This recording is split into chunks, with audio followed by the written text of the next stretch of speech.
G'day and welcome again to another Campfire Project Panel discussion. Today, first of all, I have with me Aime Hutton, who is a Youth Diversity Advisor. How are you, Aime? I'm doing awesome on a wonderful evening here. All the way from Canada. Yes. And then we have Nathan Segal, who is a copywriter and JV affiliate marketer, all the way from Guadalajara. How are you, Nathan? Last time I checked, good. Excellent. And then we also have Zoe Buckley, all the way from Tasmania, who is a tutor and creative. How are you, Zoe? Really good, but really cold today. That's why I've got the fire behind, so hopefully that'll warm you up a little bit. Thanks. It's quite interesting because we're from all over the place. Because I'm here in Newcastle. It's still quite a few miles away from where you are, Zoe, in Tasmania. Well over 1,000 kilometres, closer to 2, I'd say.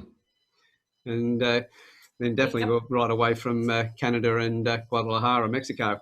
But we've come together today to have a bit of a chat about covering strategies for education on identifying bullying in their schools, or for educators on identifying bullying in their schools, and how we can help their students to find courage in themselves. So, Aime, would you like to start us off on this conversation? Yeah, I would love to. And thank you for inviting us to be here. I'm looking forward to this conversation. And the reason why I love this topic is because I know what it's like, because I was severely teased and bullied for 6 years between grades 3 and grade 8. And that confidence and that belief in myself was so low that I didn't know where to turn. And then also the teachers did their best. However, I know they could have done better because I didn't get the support in that time. Although I will say, it was 1985, so it was a different time period. However, lots of things can change and happen, and it's just so important right now for the emotional and social well-being of kids. Yes, the academics are important. However, to make a well-rounded young person, you need to look after all of it. So that's it. Yeah, because if you don't take care of the child themselves, they're not going to learn anything if they're not in the right frame of mind. But when you said the school teachers didn't really support you, is that because they were just focused on their education, the education system, or were they the fact that they just weren't trained, just didn't know? Possibly a bit of both. Like, I like to joke that I know teachers say they have eyes in the back of their heads. However, we all know they don't. So I'm curious, and I'm thinking that, well, maybe a teacher knew sort of what was going on, but maybe didn't know how to step in or how to help or what to do. Yeah, so sometimes when that happens, we turn a blind eye to things so that we don't know what to do, turn a blind eye on it. How about you, Zoe? What experiences have you had? Yeah, I'm the same as Aime. I had lots of bullying because I was a bit different as a student. I didn't fit into the norm. I had 3 older brothers, and I didn't like boys particularly, and I didn't see all the, carry on about boys that girls had. So some of the bullying was to do with the fact that everybody thought I was gay to start with, because I didn't have these all gushing ahs about boys. So that was one of the things. And I think Amy's hit the nail on the head. I don't think teachers are actually prepared these days to deal with it. When I went through my degree in early 2000, mid-2000s, I had no help with and no direction on just the atmosphere in the classroom and dealing with all the different types of behaviours that you get in the classroom. It's overwhelming. Particularly if you're a fairly sensitive person like me, you get an overload of sensory input and you just feel like screaming, basically, because you've got 32 personalities in there who all want your attention and all want different things. So I think probably maybe if I could just put forward my perception on what bullying is, because I think there's a lot of people out there who will name the child as a bullier rather than naming the behaviour. Because basically what a bully does is that from my understanding, is that it's repetitive and systematic and persistent punishment or physical hurt. So there's psychological distress there as well. And usually with a bullier, and I don't call them a bully they have a little understanding on how to relate to other people. So if other people are different to them, as I was when I was in school, they don't know how to relate to that. So I think it's really important that we bring this understanding into schools, that we actually have, and I know the curriculum is overloaded, we actually have a subject that deals with this and helps those children that are actually bullying to understand why they're doing it. They might get it at home, so they think it's a normal behaviour. So what they're doing, they think is perfectly normal. So I think having an understanding on what bullying means, and of course there's the extensions on it these days. There's, you know, there's cyberbullying, there's sexting, there's, you know, sexual harassment is happening online and all that sort of thing. When I was growing up, it was bullying at school, before school or after school. When you were at home, you were generally okay. You generally didn't get bullied. Now it's 24/7 if you're being bullied. Yeah, kids are so cluey and they get hold of information so easily that they can grab your number or your Facebook, whatever it might be, and you're bullied 24/7. That's it. And see, with Nathan and that, you originally came from Canada too. So what was it like for you over there? In terms of bullying, or just in general? Well, I have to say this is not one of my favorite topics, mostly because I've been bullied for most of my life, and most of it from, well, my family and the religion I came from. Extreme violence, death threats, character assassinations, and what it led me to was a situation of permanent no contact. So I understand this topic way better than most people, but there's something I wanted to bring out for Aime. I have a cousin who lives in Calgary. His name is Larry Cates. He works at the University of Calgary. He's written, put together a course called the Savvy Behavior Toolkit, which is all about bullying in young people and helping to overcome it with a whole bunch of exercises such as compassion, learning how to walk in somebody else's shoes, empathy, and stuff like that. I highly recommend you get in touch with him because he really knows his stuff. That would be awesome. And maybe later we can connect. Sure. Offline. Sure. That would be great. Sure. I could make an intro for you if you want. That'd be awesome. Thank you. Speaking of cyberbullying, I read a stat here recently about Canada and teenage girls, and it's that 35% of girls have experienced cyber harassment and cyber attack. Yeah. I mean, when it comes to bullying in so many various forms, I know it like the back of my hand, unfortunately. I wrote a book about my experiences and how to deal with it, but it had to do with adult bullying, not children. And it was, and after that, I can't look at it anymore. It's not something I want to go back to. Something we definitely need to stop though, or, you know, find solutions to it, find the causes of why people do it. So in my case, I got bullied at school. I was 9 years old when I'd had enough, and I climbed into my mum's pill cupboard, and that's what I went through. I grew up, and then I copped in senior life as well.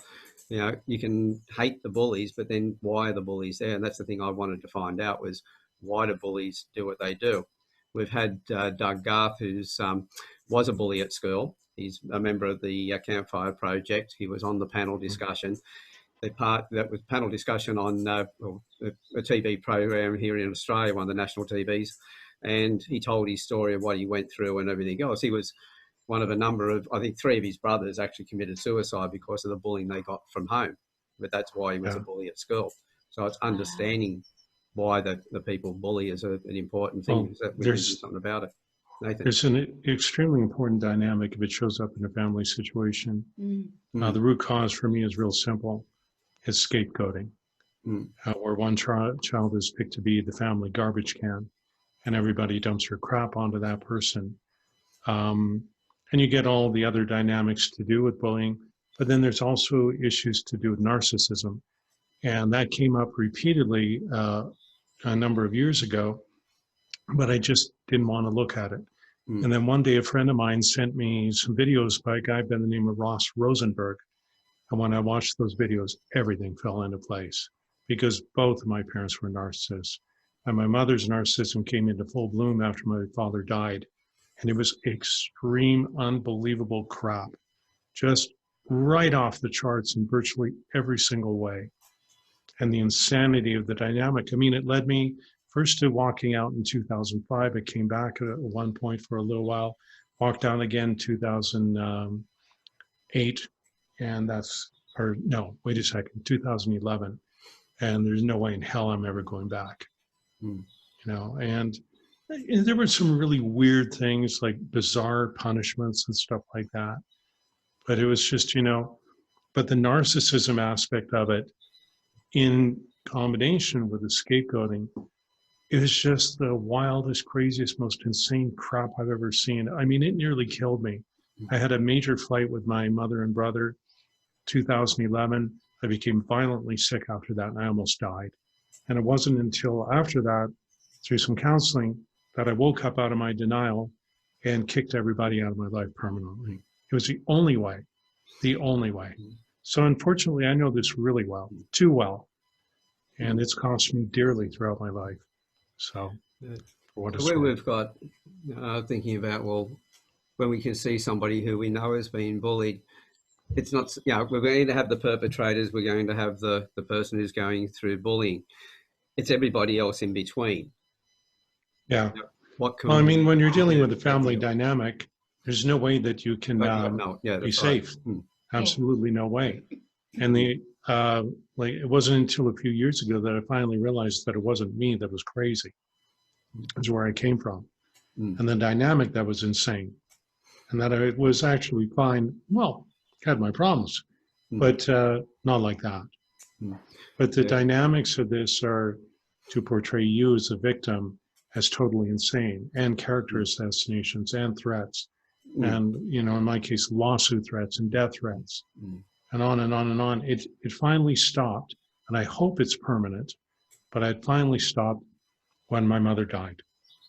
Wow. Thank you, Nathan, for sharing that, by the way. That took real courage to share that. And so thank you. I just want to honor and acknowledge that.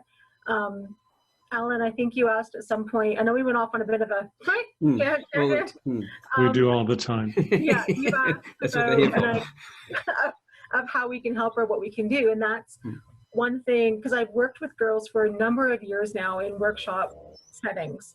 And when I leave, that's where I notice there's the disconnect, because the teachers or the adult leaders, I use that term to describe the teachers and whoever, that then they get lost and they're not sure what to do or how to continue. So that's why speaking to educators and administrators to give ideas and tips. So for example, one thing about, okay, let's talk about one thing kids need, I feel girls need to learn about, is core values and who they are in their core.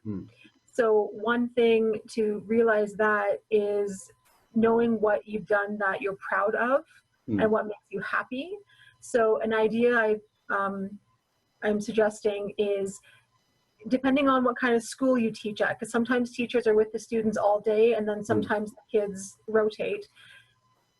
In the first morning class, though, have the homeroom teacher or the teacher have every student stand up and say, I'm proud of doing this yesterday.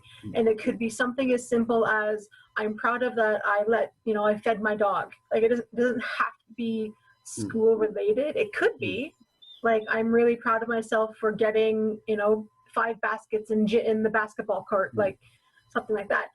And then to have the class interaction is have every student like clap and cheer and be really happy for the one who just said what they've done. And to put the icing on the cake to make it even more impactful is to empower and encourage the teacher to actually be included in that too. So the teacher would stand and say, I'm proud of whatever they did the day before. And I feel it would just set a really good tone for the day to help the students remember, oh yeah, I did that yesterday. And it'll help them through the day. And then if a teacher does the rotation teaching and the different students and everything, then yeah, take 2 minutes at the beginning of your your class. It's not going to take that long, and do the same thing. And it's just creating that culture of like a more, the word family is coming up, yet I don't know if that's the right word to use, yet that's the feeling of that connection that the student can start to develop a sense of who they are and what they're proud of. Yeah.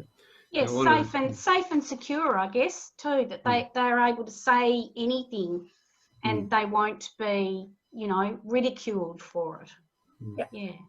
It's getting in between and getting something to happen. I went down to one of my son's places, and we're sitting around the dinner table. And I just asked everybody at the table, you know, what they enjoy the most that day. What was a good part of the day? And it was several months later, I went back down, and I found that as soon as we sat down at the dinner table, my she was 11 years old at the time, granddaughter would just start asking the question of everyone at the table. And I found out she'd been doing that since the day that I'd been down there and started it.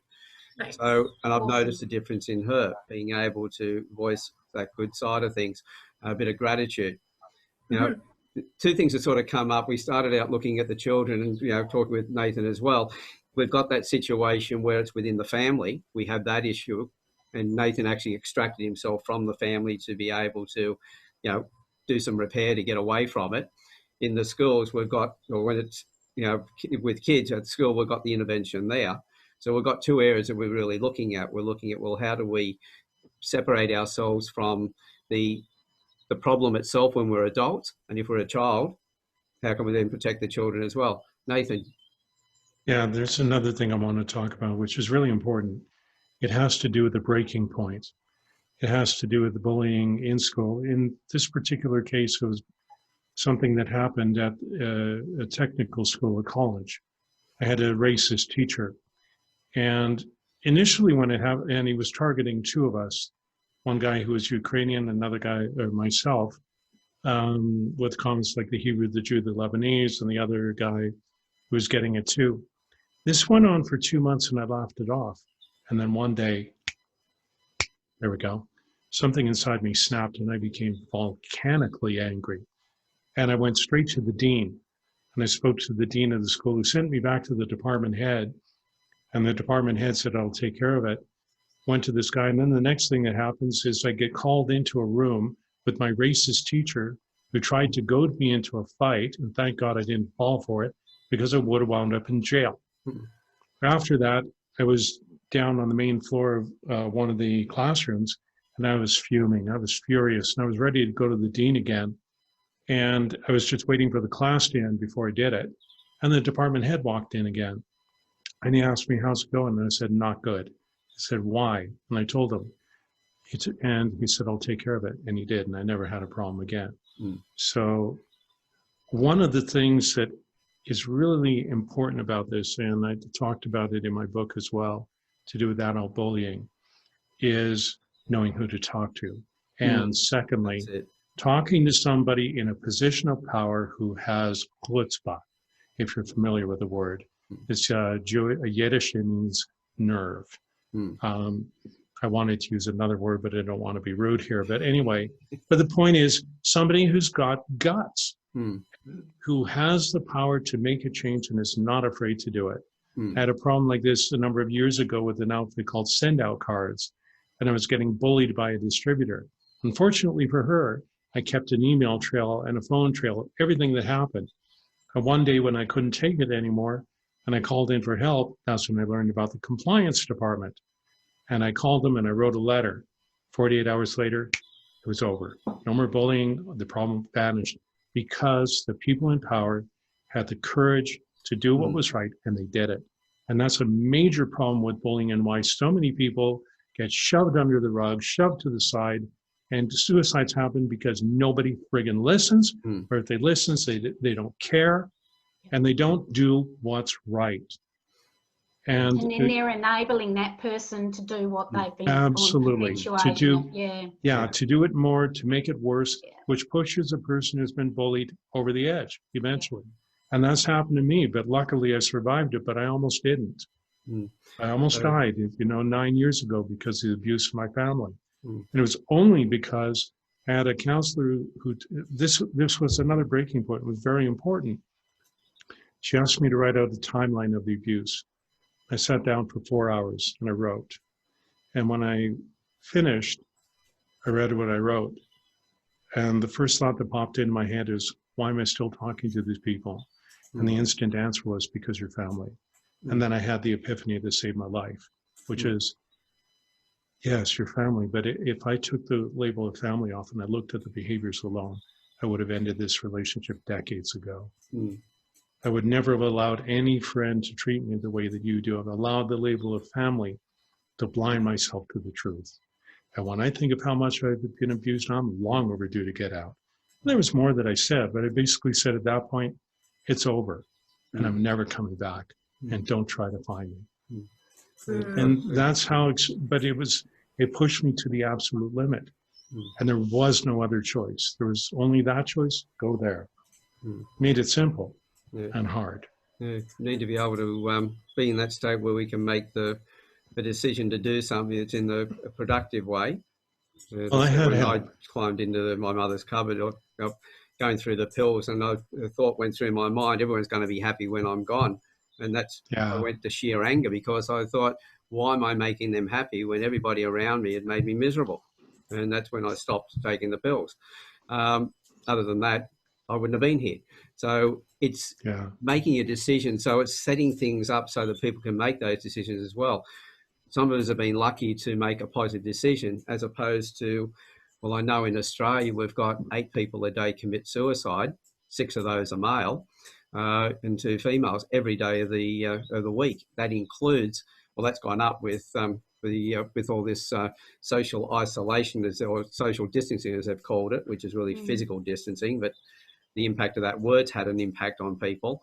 We've also got, well, if you look at India, I think for every one woman that takes her life, there's 9 men, and the number of taking their lives over there daily is astronomical.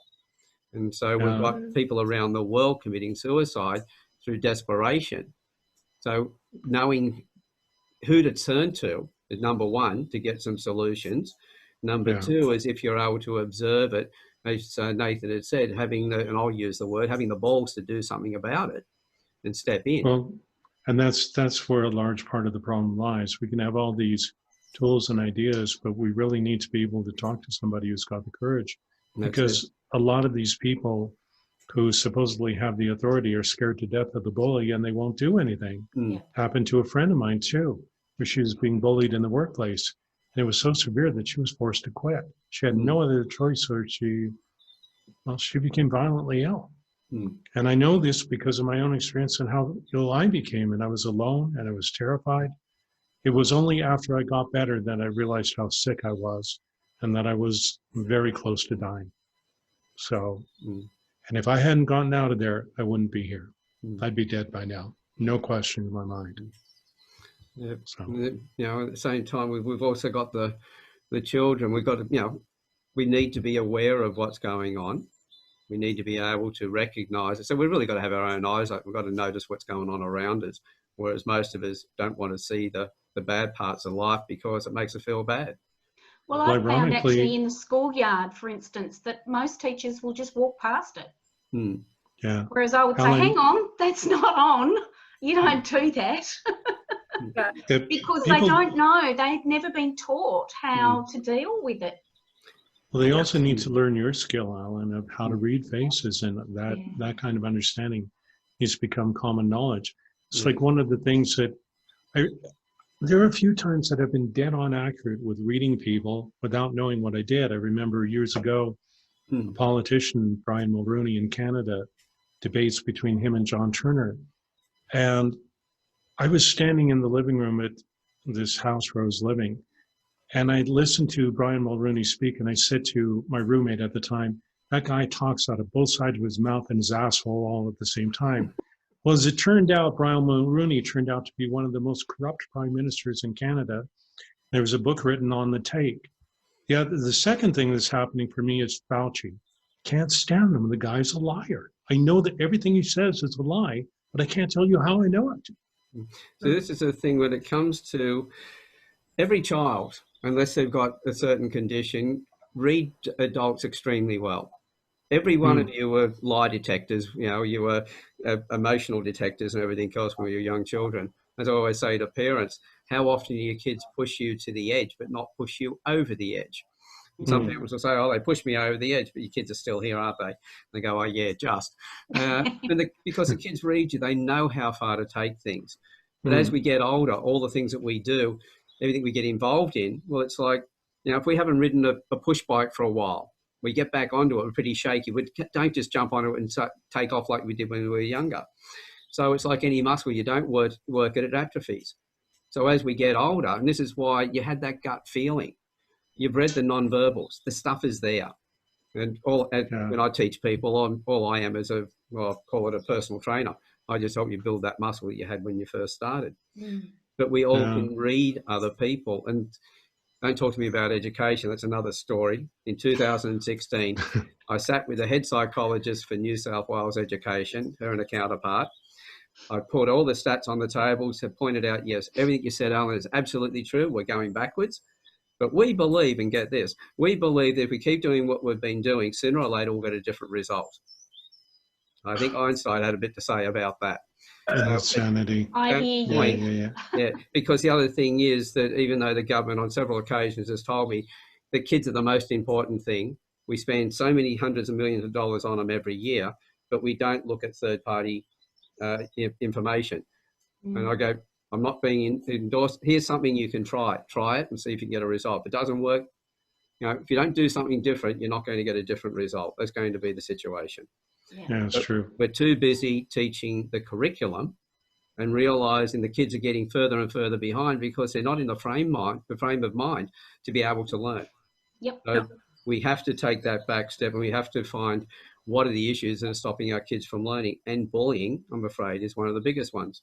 Cyberbullying went through the roof when they started trying to stop in the kids' schoolyards. Bullies have to get their jollies. Yeah, the thing about learning, I went through a couple of really unusual experiences as a kid. One in grade 8 and one grade 12, I believe. And in both cases, it was a system of learning at your own pace. I wasn't doing well in grade 8, and I wound up in a special class. And it was around the same time that my father gave me a major incentive, which really helped. But my marks were terrible at 20% at the beginning of the year. My dad came to me and he said, you know, there's this musical equipment I know you want. I'll make you a deal. You get your marks up, I'll give you the gear, which was great. It was an ethical bribe. At the same time, I wound up in this class of 4 students where my teacher created all the instructions on an overhead projector and we could study it. So it was awesome for me because I had that drive, the incentive, plus a really great system. And my marks went from 20 to 55 to 77 to 92 by the end of the year.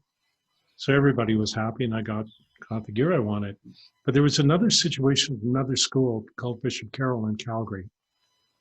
And Bishop Carroll has a very different system where they allow you to learn at your own pace, where you have units for the year. Now, initially I was doing okay, then I got lazy. I wound up in the physics lab playing chess, and one day I realized I better buckle down, but I did. And when I buckled down, I had a TA by the name of Digby Smith, and I was studying my worst subject in math, which was calculus. And then he was really patient with me, really super guy, but again, working at my own pace. And he was just with her. And I remember writing that exam, and then I was worrying about all the mistakes I made. Then I got my paper back. I aced it 100%. Yeah. So in terms of the unit system, I don't know if it was done in any other school, but in Bishop Carroll, it was extremely effective if you have the right environment. Motivated students, great TAs, a really good carrot, a motivator. You got the great motivator that will get those kids whatever it is that they really want or love the most. You motivate them in the right way, they'll move mountains. That's my experience. That's another thing I speak upon to educators and to teachers, and is administrator, like the teachers need to be, yes, you can have your bad days. I get we all have bad days. However, teachers need to put on that happy face regardless and be encouraging to the students and supportive and cheer them on. Like similar, no, actually not similar, but bullying, but from a teacher's standpoint. So my peer-to-peer bullying was between grades 3 to grade 8, and I thought going into grade 9, I'm like, I was happy the bullying had stopped. I was making new friends. My confidence was growing. My courage was growing. And then grade 12, and actually my OAC year, my grade 13 year hit. But in grade 12, I experienced a new kind of bullying from the teachers. And it was in it was in my OAC biology class. Yeah. And, you know, day 1, day 2, I had a little bit of problem. I'm like, okay, I'm starting to grow my confidence in finding my voice. I'm going to go ask for help from the teacher. So I did. And he, you know, I'm writing down the homework, and he looked at me and he stopped and he's like, Aime, you're left-handed. Yeah. You'll never pass my class.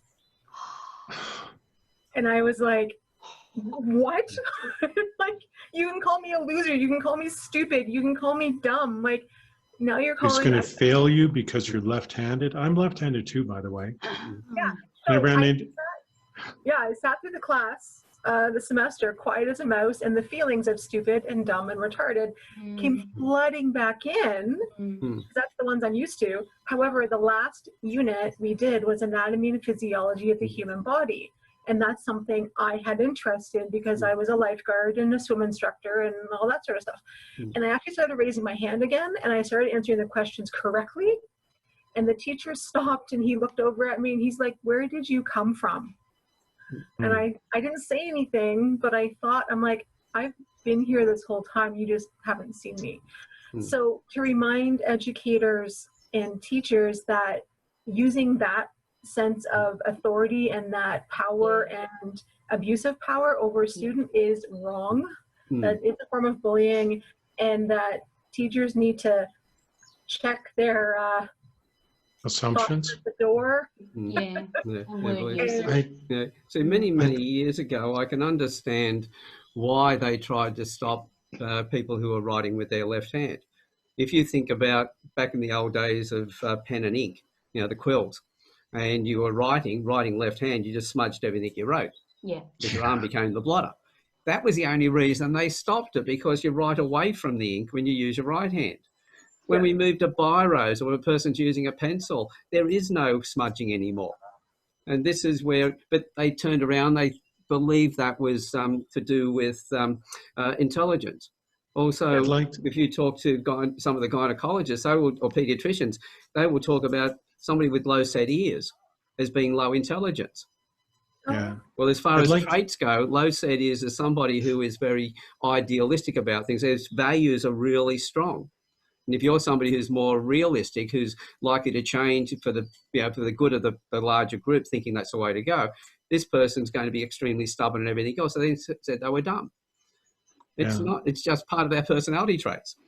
There's something else. To word usage on what Aime was talking about, I deal with a lot of students who have anxiety and stress, and I had a little boy come to me who cried anytime you mentioned the word maths.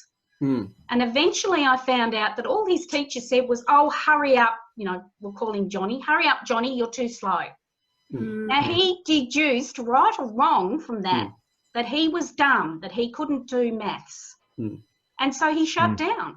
So there was a negative attachment to that subject. So I've talked to him and I've helped nurture him to say, you know, all the things that he needs to actually go, oh, actually I can do maths. I'm not dumb. So word associations are really, really important. You got to think, because when the teacher has said that, just thinking about that, well, what happened before that one comment at that time had such a massive impact? What was the lead up to that? Yeah, I don't know, but I can only suggest that it was time to move on to the next subject. And that she was just going, come on, hurry up. With no, I mean, not just in the classroom. You've had long enough to do that. Not just in the classroom, but why did a comment from a teacher in that one moment, what was the other things happening in his life leading up to that had it so that one comment would have such a powerful impact at that point in time, regardless of the reasons why she made it?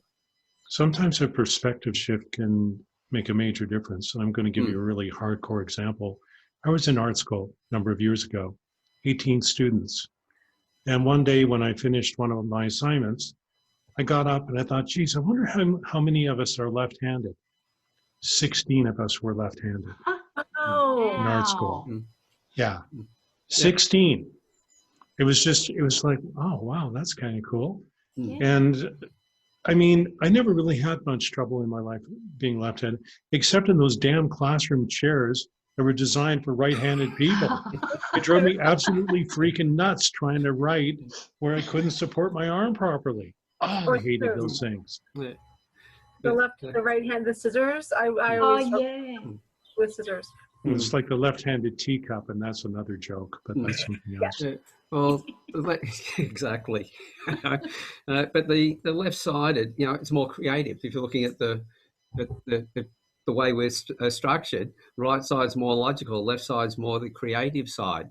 And so with that being the case, you find that most people who were left-handed were, and generally speaking, were more creative than those with the right hand. And if you're thinking different, and the majority are right-handed who are logically minded,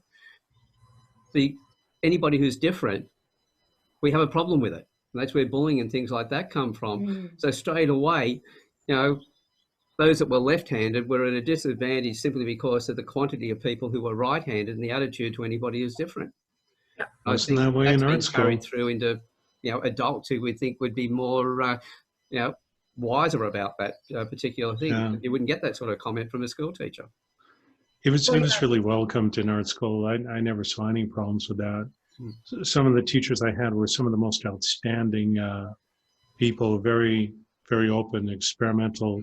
Two of the teachers that come to mind with first year painting instructor and this guy for printmaking. He was the most amazing dude. I mean, I didn't like his stuff, but his teaching method was outstanding. And he made it, like, I had several teachers in school that their attitude was such that they made you want to learn. They would give you an incentive in such a way that you knew that if you followed the instructions, you would do really well. Yeah. There's several teachers like that who are really liked to this day. I mean, probably they're all dead now, but, you know, but it was awesome at the time. Well, hopefully they taught a few other teachers on the way through, so the skill hasn't been lost. But I think so, yeah. School is all about, you know, the way their systems are in the Western world. It's rote learning. It's learn it over and over and over again. I heard one of the directors of schools here in Australia about 4 or 5 years ago now put a post up about this new way of learning, experiential learning and problem-based learning. My favorite. And I just looked at it and shook my head because the medical profession have been using it since the 1940s. Now, problem-based learning was nothing new, but I just realised then that how out of touch our education departments were. And I know that if you make anything interesting for somebody, then they have a thirst for learning. Yep. You know? Yeah.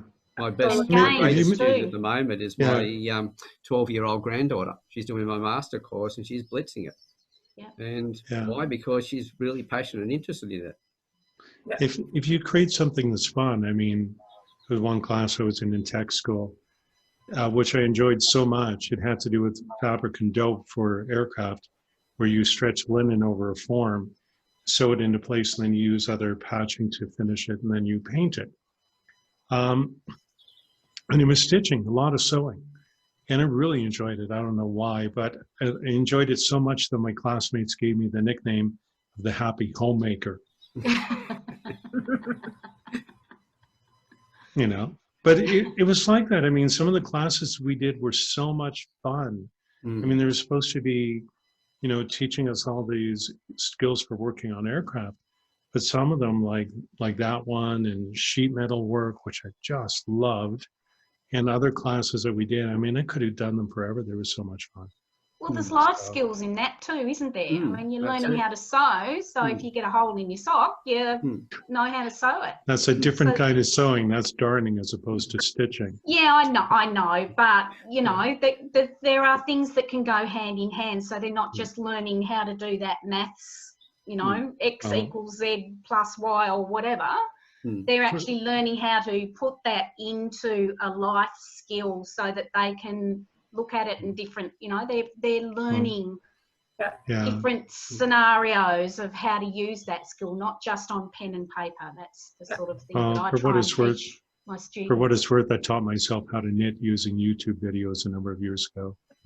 And I discovered I absolutely suck at it. They attempted to teach me.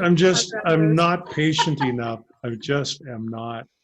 Crocheting might be a better fit, but knitting, not patient enough. Sorry. I'm thinking back to, because I know here in Canada, the school system for the year, actually in Alberta specifically, with the whole COVID virus and such, schools stopped in March. And then families, mums and dads and caring adults who lived with children in grade school level had to become the teacher. And I saw so many parents, friends of mine, commenting about, oh, I can't, like, how do I do math, for example, or how do I do like this science? And I commented, I'm like, I'm not A, I'm not a teacher, B, I'm not a mom. However, follow your child's lead. If they're interested in actually aircraft, then okay, you can do a history project about aircraft, you can do geography, you can do math, you can do literature, you can even make up, a song, like and make it so it's learning, but follow where they want to go.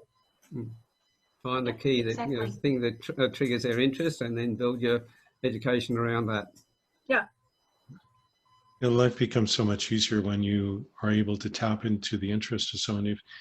Sometimes it's referred to as finding the sweet spot. People talk about motivation all the time, but one of the things that they don't do is they don't ask skillful questions. Find out, what does the person really like?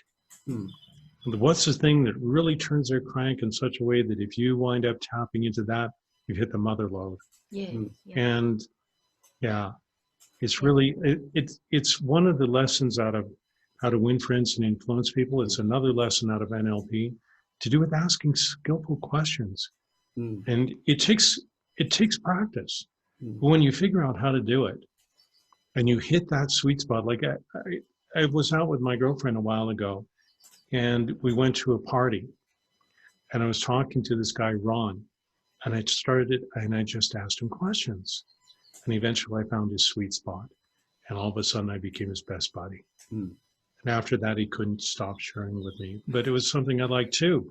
But it just kept giving me all this information, and it became so much fun. Open-ended questions are really good. I used to have lots of parents coming and saying, oh, my child never talks to me. And I go, well, what do you ask them? Oh, how was their day? And I said, well, there's two answers to that, isn't there? Good and bad. And they go, oh. So that's another thing I think that a lot of adults have forgotten how to do, because kids don't, say to another kid, how are you? They say, this happened to me today and that happened to me today, blah, blah, blah, blah. And then the other child will share, usually. I'm not saying that happens all the time. So the open-ended question is a really good way of helping lots of kids and adults, not only about the subject that they love, but also to find out really what makes them tick, what was the best thing about your day today? Well, I can't say that's a really good question. They've got to say, oh, well, this happened today, or, that happened today, or, little Johnny actually farted today in class. That was the funniest thing, whatever it might be. Yeah, exactly. And then, they've got a sense of humour, and you can actually clue into that to bring them out of themselves. And then all that other information about bullying or whatever it might be, or helping them to teach them to have that courage and resilience, you've got that little hook or that little clue about who they are and what makes them tick to then help them in return. Actually, open-ended questions are really, really prominent thing, I think. Yeah, the thing with bullying, one other thing that I really wish I had when I was young, I started to learn it a number of years ago when I had another bullying situation with a roommate. I was terrified he was going to kill me, so I started going, for the first time in my life, I started going to self-defense lessons. One of the things that I would recommend to be taught in schools, especially to children who might be susceptible, is the self-defense technique called Krav Maga. It was invented by a guy who got out on one of the last boat from Germany in the Second World War. He wound up in Palestine, became a part of the Haganah, started teaching them all these fighting techniques that they didn't know. And that became the foundation for the Israel Defense Forces. And Krav Maga is a very brutal, very powerful and direct technique of fighting. And it's not like some of these techniques that are out there. Krav Maga's sole purpose is to show you how to disable your opponent as fast as possible and get the hell out of there. And when I started learning it, I only went to a couple of lessons, but I remember sparring with the teacher, or the guy who ran the school. And the second night I was there, he was saying to me, you know how to hit, you know how to fight. I didn't know until I was with him. He started teaching me. It's just amazing. But I mean, the energy behind it was so intense. I nearly blacked out 5 times that night from the intensity of the exercise. But the point is when you teach a kid something like that, and they develop the confidence, which I really wish I had as a kid, because my number one bully as a kid was my cousin, who was always beating the crap out of me in one way or another. And my grandfather wanted me to learn how to fight, and my mother wouldn't allow it. And I wish I had been stronger as a kid and insisted on it. My life would have been enormously different today. Yeah, way different today. Yeah. Learning how to fight. Yeah, learning how to fight. Yeah. Sorry. Yeah, my bullying stopped from males when I started doing martial arts at the age of 17, 18. Stopped straight away. I'll bet. Didn't stop the ones from the women, because you can't go around and hit a woman or hit a girl. So that stuff still went on into my 30s and 40s in different places that I've worked. And mobbing and things like that happens. But a lot of people will worry about the fact that if somebody learns how to fight, then they can become an aggressor themselves. It's a friend true. of mine in Australia, of all things, he's a professor of martial arts. Bill Ford. He's a ex-copper, and he runs a thing called passive power. Now, passive power is about how to deflect the other person without ever throwing a punch. Yep. Because what happens in a court situation, if there's a fight that appears in public, which punch do you think people see the first? Is it the person who started the fight, or the one who defends by throwing a punch back? The defense. I've been through this so many times. And I went through this repeatedly in school. Yeah. Don't tell me what you heard. Tell me what you saw. And the witnesses say, I saw John hit George. Well, George was the one who started it. But no, you can't say that, because the only thing they saw was John hit George.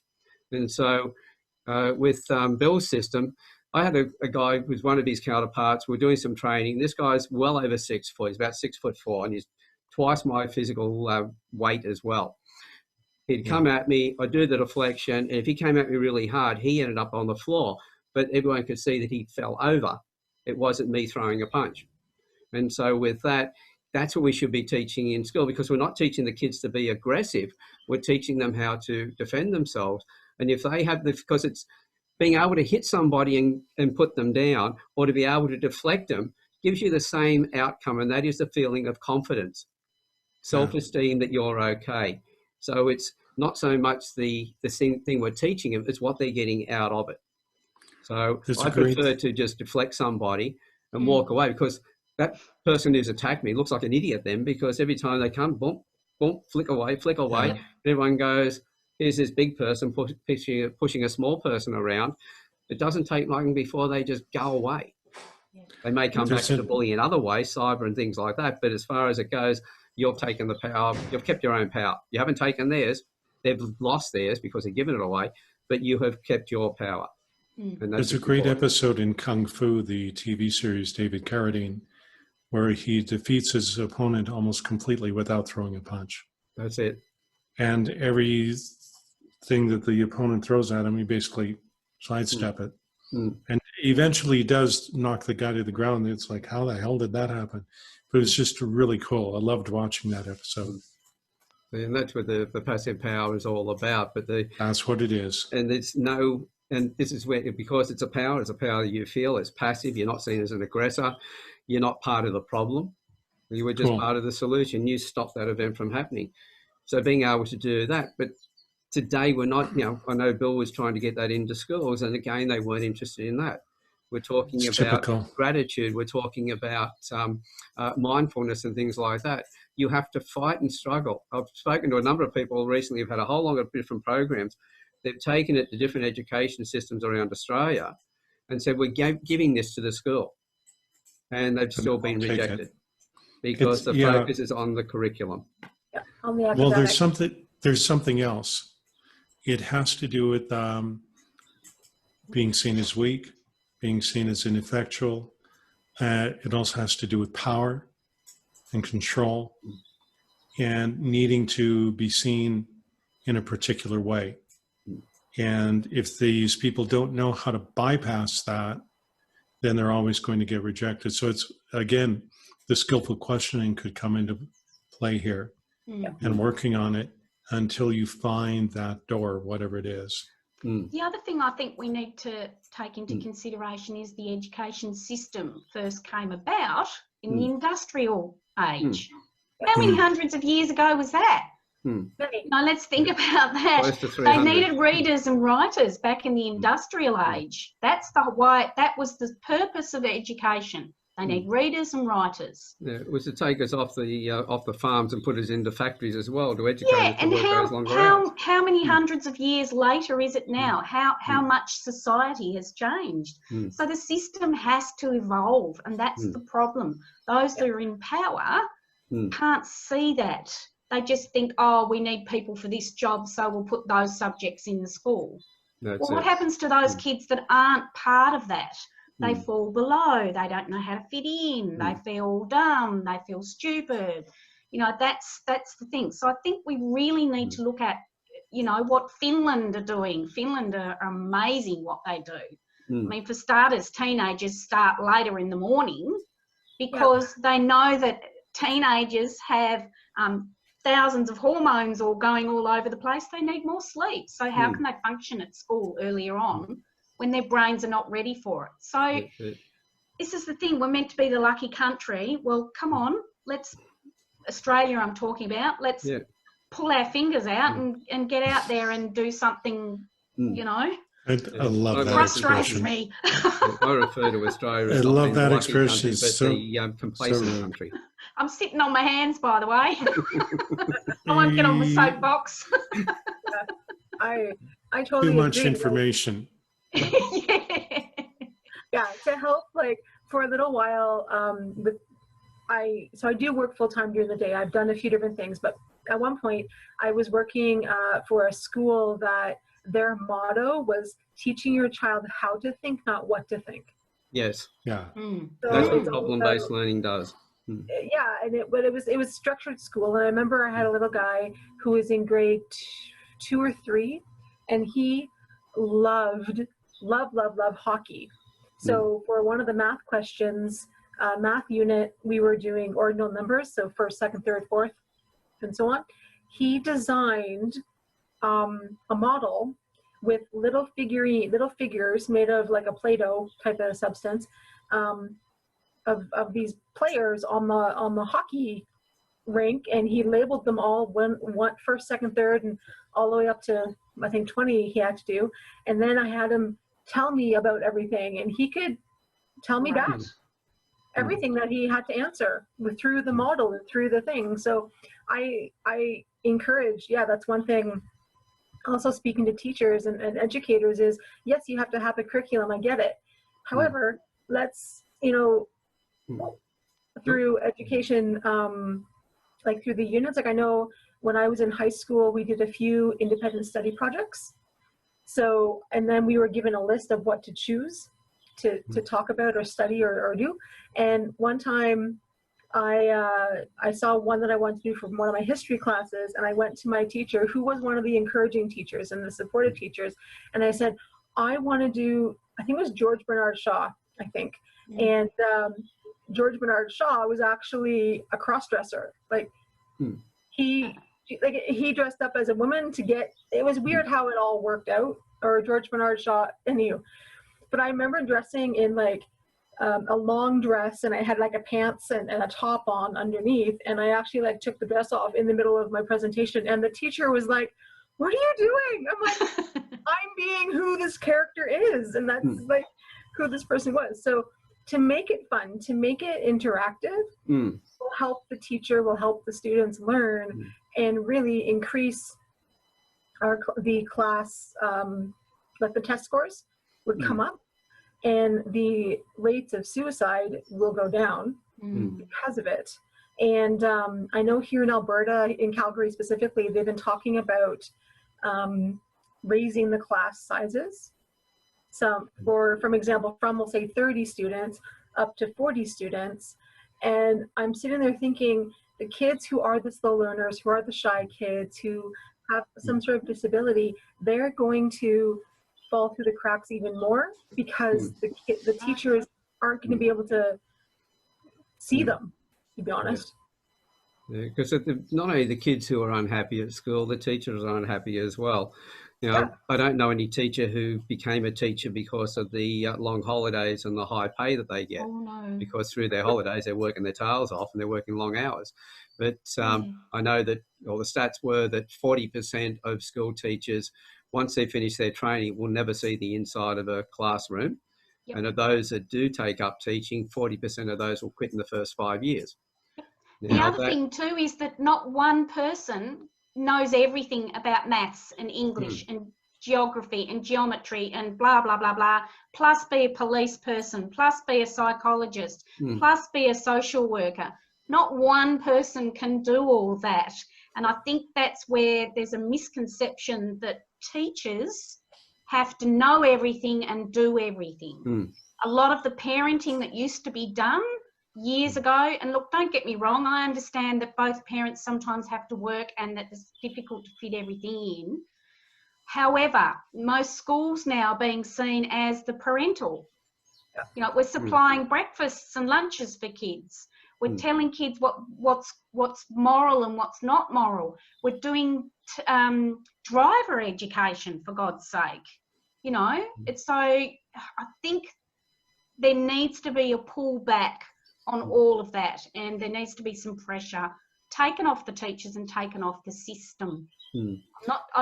Still haven't worked out how exactly, but it needs to be done, and that's around the world. I have a solution to that, and that's one thing I've also will talk about is to think of a high school. So typically high school where I grew up was from grade 9 to grade 13, or now grade 12. And my idea is to have peer support leaders. So take a girl in grade 12, a couple of them who want to become leaders, who you can see, me as a teacher or a principal, I can see that they can develop this skill of being a leader, being a helper in the school, and then have them be paired up with, say, your grade 9 students. And have them be that peer support to take some of that stress off of the teacher. Get the kids involved with each other. It's a little bit like, I think Nathan was saying before, what was I going to say then? That went out of my mind pretty quickly. It'll come back to me. But totally lost it. There we go. But back to what you were saying before about the system. The system, by the way, when it's talking about the system being broken, it's not broken. It was just not designed for today. It's an antiquated system. It's like we're still running around in a horse and buggy. Yes, exactly. You know, we need to realise that what we're travelling by today is by car and motorcycle and trucks, or what do you call it, trains and planes. Yep. And we should be bringing it into that, redesigning it for something that fits today, something that suits, that supports the children, supports the teachers, and also looking at our communities and the way in which we raise our children. As they say, it takes a children, or it takes a tribe to raise a family.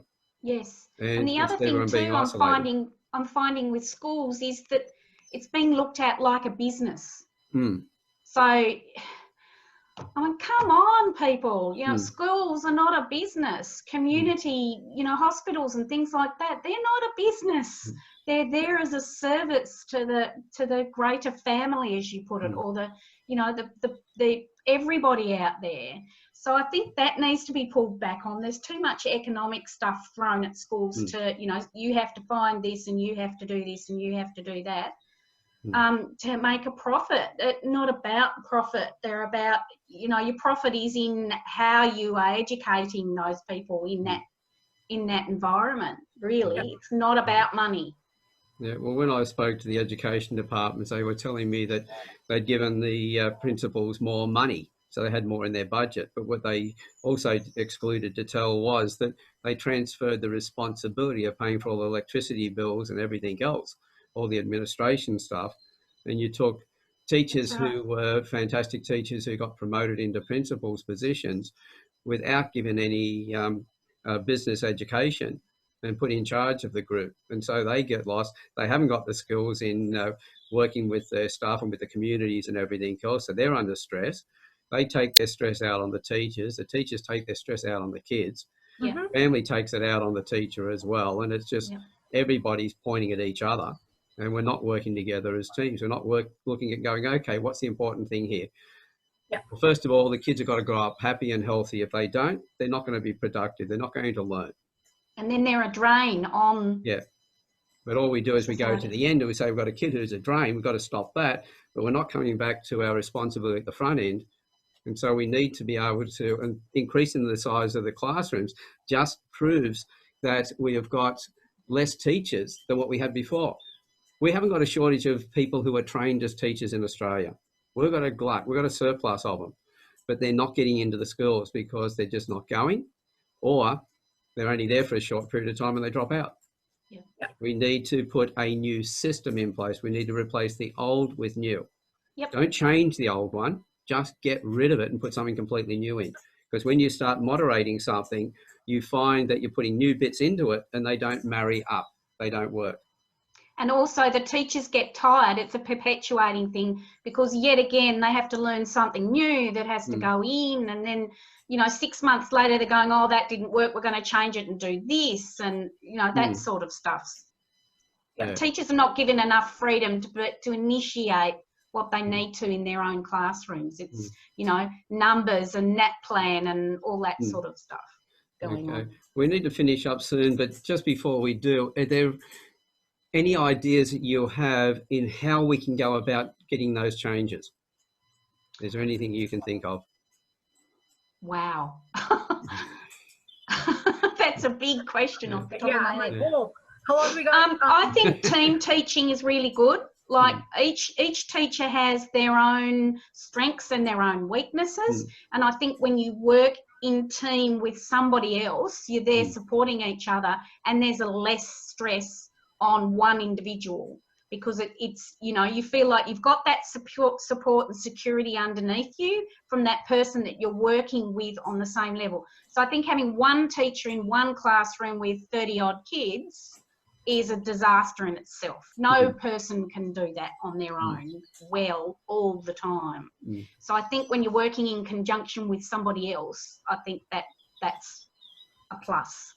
So I would suggest more of that. Aime.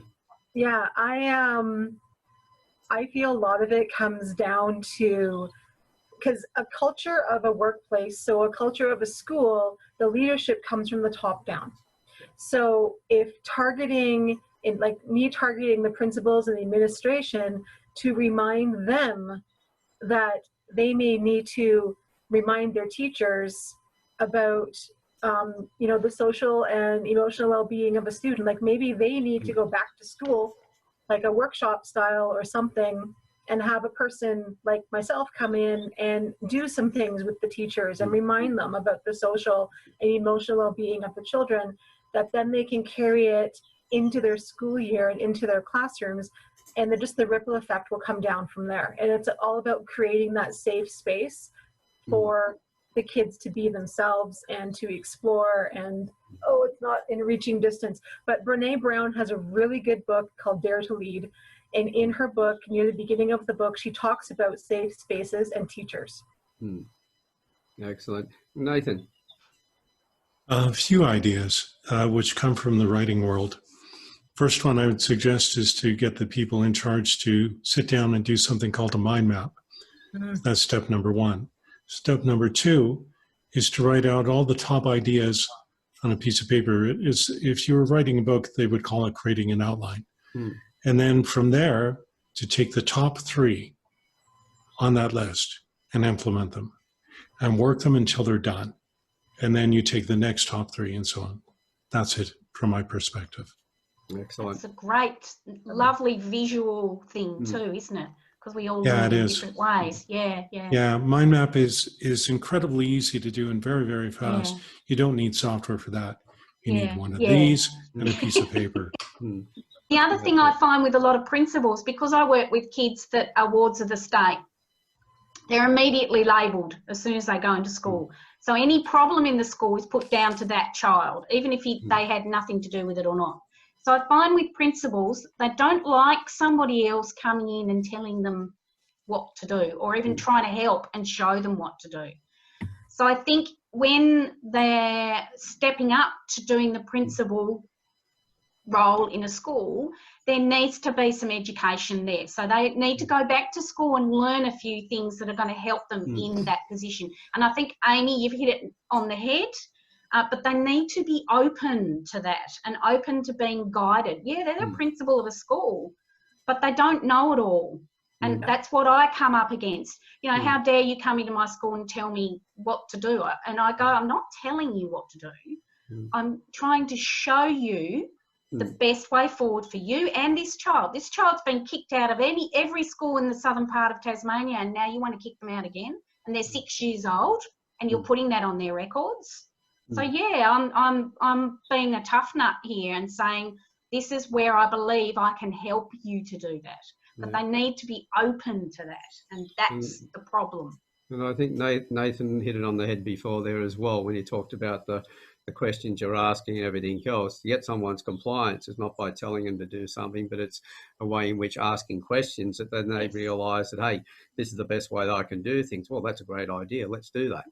And they've got to come up with a solution themselves. So knowing how to talk to them is going to be really important. One of the reasons I've been trying to get my stuff into schools now for a couple of decades. The face profile I've been pushing really hard for the last 12 because they go, well, we don't have time. And I go, well, you don't have time because of the problems you've got. If you put a little bit of time in at the front end, you're able to then remove those problems. You're going to have so much more time on your hands available to do the stuff that you really love, which is to teach and get results. Yeah, and the other thing is they don't believe it's that simple because they see the whole situation as being difficult. They don't see a solution like that being, oh, that's too easy. Yeah, well, one of the things I've found that when you've got a problem that's really difficult, the solution is usually very simple because you've always looked for a difficult solution, and that's why you've never found it, because the solution is not difficult.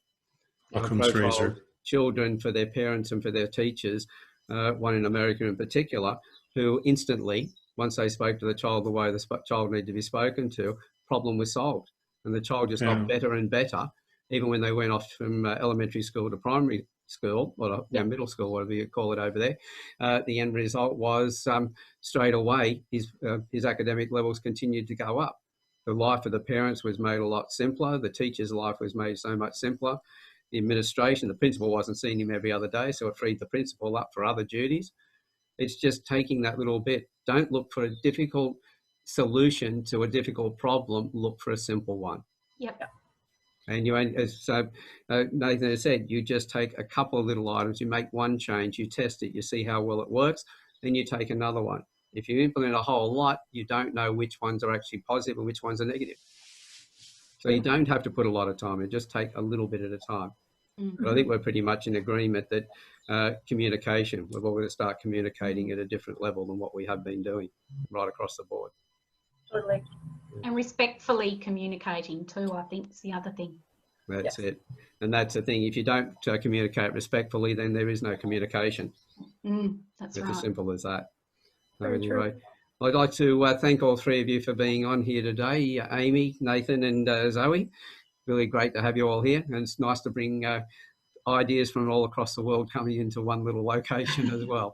It's amazing, isn't it? It certainly is. Thank you. It was Thank you. wonderful. Lovely to meet you much. both. Yeah. And well, to everybody else who's out there, hope you get a lot out of today. If you've got questions as well, you got the contact details for all three. So get in touch, ask around. And I'm glad to see that both Aime and Nathan are connecting to share ideas as well. So that's brilliant. Thanks a lot, guys. Okay. And Bye. to everybody who's been here, thank you, and we'll see you on the next campfire. Bye for now. Thanks, Bye. Bye-bye.